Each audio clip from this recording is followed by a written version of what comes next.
Esse vídeo tem como objetivo apresentar o trabalho desenvolvido com o fim de consolidar o conteúdo aprendido na disciplina de Programação Web em 2025.1. Composto por Ana Carolina Dzigante, Iago Barreto Silva, Isabela Souza Damasceno, Josiele Santos Pereira e Paulo Vitor Almeida de Oliveira, o grupo ficou responsável por criar uma aplicação com base num minimundo de locadoras de veículos. Bom, essa aplicação foi desenvolvida para resolver um problema comum enfrentado pelas locadoras de veículos: a dificuldade de gerenciar clientes, veículos e locações de forma eficiente. O objetivo aqui é garantir um atendimento mais ágil, seguro e organizado, centralizando tudo em um único sistema. As principais funcionalidades do sistema se configuram como cadastro de clientes e veículos, com validação de duplicadas, como por exemplo ali CNH e placa, gestão de locações, controle de veículos alugados, locações em aberto e encerradas, o registro de encerramento com data de término e listagens e consultas de clientes e locações. Bom, a aplicação é uma aplicação full stack. Ela é uma integração entre front-end e back-end que permite que o sistema funcione de forma autônoma do início ao fim. O front-end é a parte visual da aplicação, a interface com a qual o usuário interage diretamente. O back-end é a camada lógica da aplicação. Ela é responsável pelo processamento, por dar lógica às regras de negócio e a integração com o banco de dados. O banco de dados é responsável por armazenar, organizar e fornecer os dados utilizados pela aplicação, garantindo a persistência e a integridade das informações. Dessa forma, a aplicação full stack desenvolvida pela equipe, ela gera um atendimento ágil, seguro e organizado e fornece um controle total das operações da locadora para o nosso cliente. Nós criamos uma aplicação com uma arquitetura de pastas simples e lógica, a fim de facilitar a compreensão dos módulos para aqueles que se interessarem pela aplicação e para os componentes do grupo. Dando ênfase ao arquivo package.json, nós configuramos um script dev, onde, usando a biblioteca concurrently, nós permitimos que a aplicação rode o front-end e o back-end ao mesmo tempo com apenas um comando. Mais especificamente, o comando faz o seguinte: ele entra na pasta front-end e executa o npm start para iniciar o React, enquanto, simultaneamente, ele entra na pasta back-end e roda o comando npm run dev, que normalmente usa ali o NodeMon para iniciar o servidor Node.js com atualização automática. Isso facilita o desenvolvimento, porque evita com que nós precisemos abrir 2 terminais com ambientes separados, e apenas um npm run dev basta para o sistema completo já estar rodando. Olá, meu nome é Josiele, né? Vim aqui mostrar a parte do front-end do projeto da locadora web, né, que foi feito no desenvolvimento React, tá? A parte do React, a gente deixou aqui no index, né, que vai ser onde a gente vai importar a biblioteca React, renderizar e para o navegador. Dizer aqui onde o React, ele renderiza a aplicação, tá? E o root, né, renderiza o app. E o app aqui mostra tudo que tiver definido em app.js. Vindo para app.js, né, eu posso dizer que ele é a parte mais importante aqui do front-end, né, que ele que vai ser responsável por definir as rotas principais da aplicação, né, ou seja, que ele quem decide qual página React será exibida em qual caminho da ordem, né. Aqui um exemplo, né, quando a gente acessa aqui /clientes, ele vai carregar o componente de clientes.js, né, e se a gente colocar /veículos, ele vai colocar aqui veículos.js, né. Browse routers, né? É ele quem vai cuidar da parte da navegação via URL. Router, né, e route, ele que vai definir qual é o componente que vai ser exibido para cada caminho, né? E os caminhos, eles vão estar ligados aqui à página a página que vai estar localizada na pasta pages, né? E a partir da estrutura da organização, né, para manter cada funcionalidade separada, por exemplo, uma pasta pages, né? Temos a pasta pages, onde fica aqui as telas principais, né? Cliente.js, locação.js, veículos.js. Clientes.js, ele vai, né, gerenciar o cadastro, listagem e edição de clientes, né? O que ele vai fazer? Ele vai fazer a listagem de clientes, a adição de clientes novos, edição dos clientes, a visualização dos detalhes, e aqui a busca, né, por clientes. Veículos, ele vai fazer a parte da que visualiza, né, os veículos disponíveis, né, ele vai listar veículo, adicionar veículos, categorias, né, gerenciar categorias, editar, né, e buscar. A parte de locação, ela vai gerenciar a locação dos veículos, ela vai listar a locação, né, listar a locação, né, criar uma nova locação, editar uma nova locação e buscar uma nova locação, caso exista, né. Um exemplo aqui no componente aqui clientes, por exemplo, a gente usa o React como os states e os effects, e a gente também usa aqui a API, né, usando os Axios, né, no caso. Os states, ele vai armazenar os dados do cliente. os effects, ele vai executar aqui a função de carregar clientes, assim que o componente, claro, ele for montado.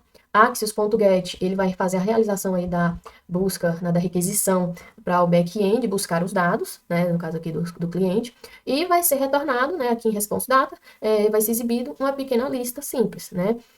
Com isso aqui, a gente consegue manter uma aplicação organizada, por exemplo, né. Cada tela aqui, ela vai ter seu próprio componente do React e que vai conectar aqui a API, né, que vai exibir ou manipular os dados conforme ele seja necessário. Então, é essa parte do front-end. Como pode ser visto aqui, o nosso back-end está organizado em módulos, que vai nos ajudar a separar a responsabilidade de cada um para manter o código mais organizado. Primeiramente, nós temos a pasta config, onde separamos a parte de configuração da aplicação em si. Aqui nós temos o arquivo database. Nele, nós temos as informações necessárias para que nossa API consiga se conectar com o banco de dados, no caso MySQL. Em seguida, nós temos a pasta controllers. Nela, temos a responsabilidade da lógica de negócio em si. Ele recebe as requisições que chegam e valida esses dados, para assim decidir o que vai fazer com eles. Então, nós temos os controladores para todas as entidades, categorias, cliente, locação, veículo, e aí gerencia todas as operações relacionadas a essa entidade. Em seguida, temos a pasta models. Aqui é onde nós temos a interação direta com o banco de dados. Os modelos representam as entidades do sistema, novamente, categorias, cliente, locações, veículos, e aqui nós temos as funções que executam as queries SQL.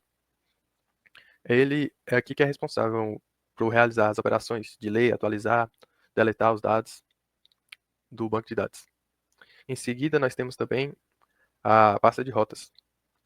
Aqui que a gente mapeia as URLs que o front-end pode acessar, para aí conseguir acessar as funções correspondentes em cada controlador.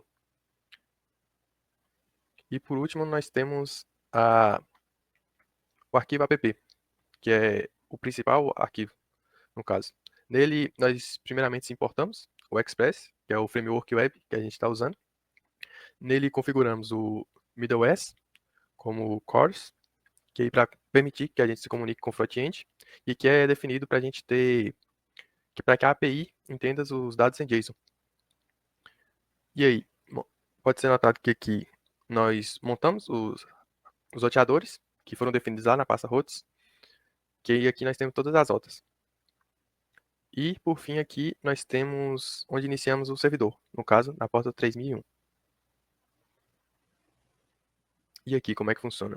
Se, por exemplo, a gente tiver uma requisição GET para URL categorias, o app ele vai receber essa requisição e ele vai encaminhar essa requisição para o roteador, que a gente tem definido aqui em rotas categorias.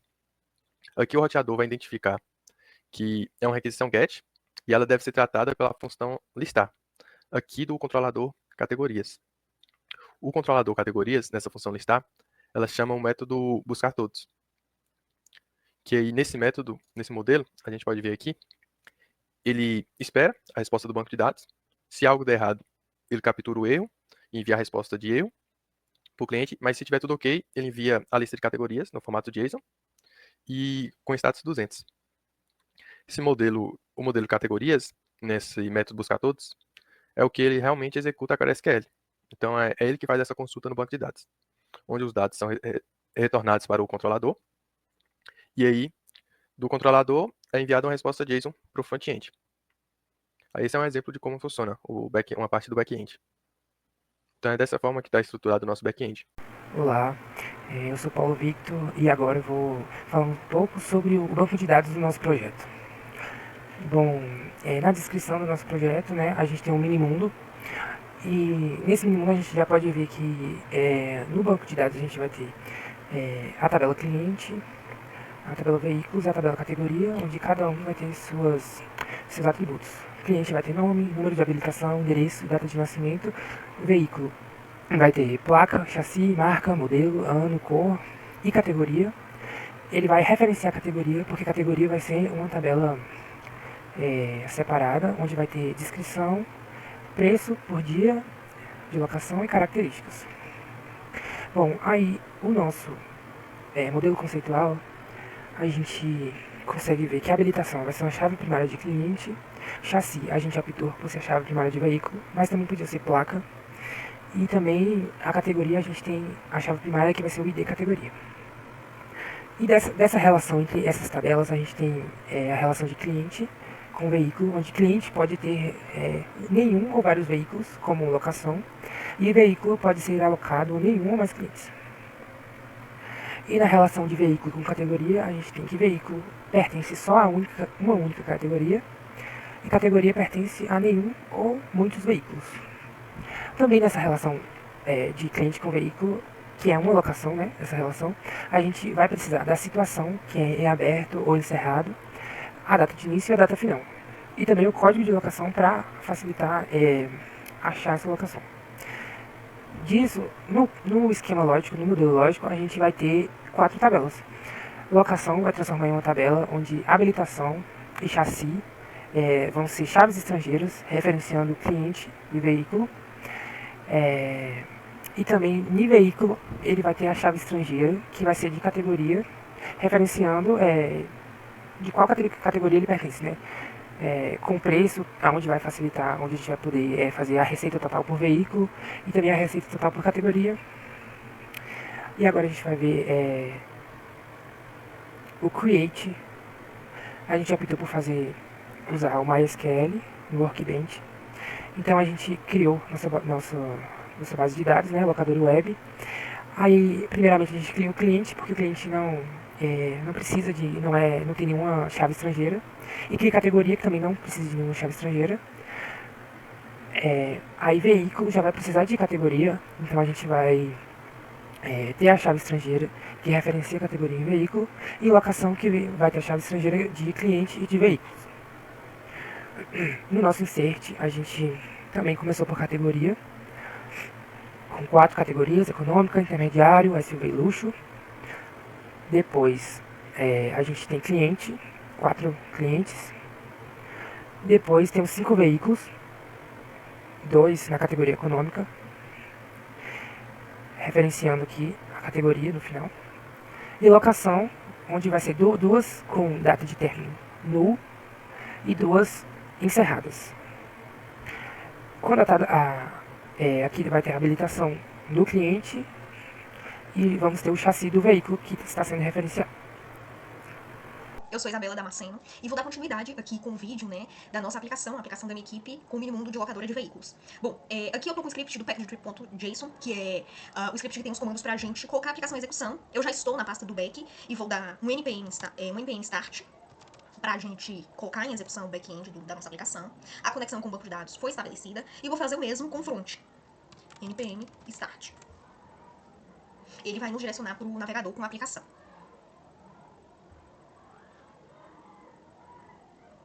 Bom, aqui é a nossa aplicação, então de cara a gente já contempla uma das restrições, que é a listagem das locações. A gente consegue buscar através do número de habilitação, então a gente consegue aqui buscar com o número da habilitação da ISA, né, apareceu. A gente consegue adicionar uma locação, então a gente pode colocar aqui um dos clientes, um veículo, uma data, né, e salvar essa locação com sucesso. Então a gente tem uma locação aqui do Victor Hugo em aberta, na verdade do Marcos, né, que a gente acabou de colocar em aberto. Na verdade não, é do Victor Hugo mesmo, em aberto, o A5. A gente pode encerrar uma locação, então a gente pode encerrar aqui mesmo a do Victor Hugo. A gente tem a opção de excluir, mas a gente só consegue excluir depois de encerrar a locação. Então, a gente pode encerrar a locação. Uma também das restrições solicitadas é a data de término da locação. Essa locação foi encerrada, né, a do Victor Hugo no A5 da Audi. Aqui também, né, como vou falar os atributos da locação, então a gente tem o ID, o cliente, a habilitação, a data de início, a data final, né, caso a situação já esteja encerrada, o modelo do veículo, a marca dele e a placa também. A gente pode tentar fazer uma nova locação. Vamos colocar aqui a Beatriz.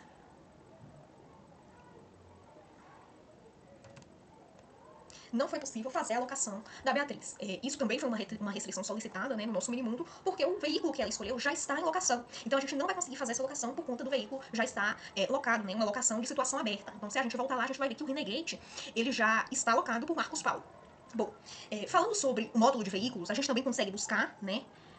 Então a gente consegue buscar através da placa. Nesse caso foi o Audi, a gente consegue buscar pela marca, Hyundai. A gente consegue buscar pelo modelo, então, A5, né? Aqui a gente também tem os atributos solicitados e a listagem dos veículos, né? Que também foi solicitado. Então a gente tem os atributos aqui de placa, do chassi, da marca, do modelo, do ano, da cor, da categoria, do valor da diária. Então, o valor da diária vai pela categoria. Então, os econômicos estão por 120, o intermediário por 180, o SUV por 250, o de luxo por 450. E a gente tem aqui a nossa receita. Então, a receita é a multiplicação da diária por quantas vezes aquele veículo já foi locado, né? Nesse caso aqui, a gente tem que o A5, né, foi muito locado, e o econômico intermediário, né? O A5 foi muito locado, e o Gol também, que é econômico, muito locado. A gente consegue buscar, a gente consegue excluir um dos veículos, então a gente vai excluir, que é essa Mercedes, a picape, a gente excluiu, mas a gente também consegue adicionar um veículo. Então, a gente pode adicionar um veículo. O chassi.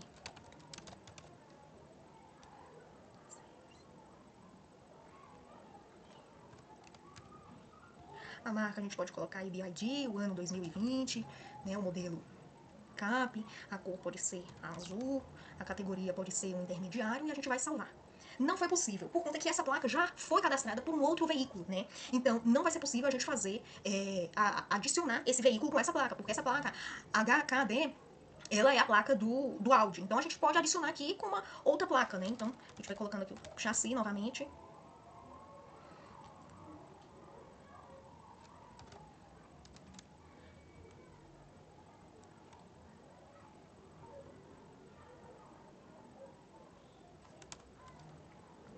A gente pode colocar uma outra marca, Volkswagen 2015.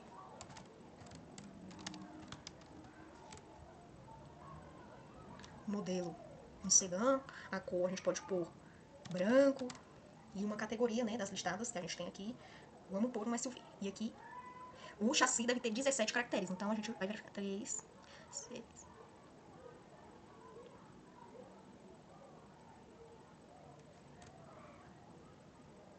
O veículo foi adicionado com sucesso, né, que foi esse Volkswagen Sedã. Bom, falando sobre categorias, a gente fez um módulo aqui. Na verdade, voltando ali em veículos, a gente também consegue editar. Então, a gente consegue editar aqui, por exemplo, o ano, né? A gente quer botar 2010. A cor, a gente pode colocar aqui verde. Enfim, a gente consegue editar e ficou editado, né? 2010 verde. Bom, falando sobre categoria, a gente tem essas categorias aqui, então, o nome intermediário, econômico, SUV, de luxo, o preço da diária, as características também, então, né? Bancos de couro, ar-condicionado, enfim. E a receita total. Então, a receita total daquela categoria. Então, quantas vezes carros daquela categoria foram locados, né? A gente colocou essa receita também. A gente consegue adicionar uma categoria, então a gente poderia colocar aqui carroceria, um preço de R$ 500. Uma característica que são robustos, grandes. E a gente consegue salvar. Dando um refresh aqui, a gente consegue salvar ali essa categoria de carroceria, mas também a gente consegue excluir ela, né? Então, desejo sim excluir, categoria excluída com sucesso. A gente pode voltar aqui e, por fim, a gente tem o módulo de clientes. Então, aqui é a listagem dos nossos clientes, né? Como foi solicitado também. A gente consegue buscar, por exemplo, pelo número de habilitação, né? Aqui é o DISA. A gente consegue editar uma informação. Aqui são os atributos também do cliente, então vai o nome, a data de nascimento, o número de habilitação e o endereço. A gente consegue editar, então a gente pode trocar o endereço dela aqui, né? Então a gente pode botar condomínio Estrada. A gente pode colocar o nome dela para chamar de Helena Barros. E a gente pode salvar e o cliente foi atualizado. Então agora ela passou a se chamar, né, pelo nome completo, Helena Barros, e o endereço dela foi do condomínio Estrada. A gente pode voltar, a gente também pode adicionar um cliente, então eu vou botar aqui o Renato, com a data de nascimento aqui 10/2/2001, endereço Avenida Macaúbas. Vamos salvar. A gente não vai poder conseguir adicionar, né, esse novo cliente, que é o Renato, por conta da habilitação dele. A habilitação dele já foi cadastrada pela Helena, então o mesmo número de habilitação não vai poder. Então isso também é uma das restrições que foi colocada, né, no nosso mini-mundo. Então a gente vai criar aqui, né, um novo número de habilitação para o Renato.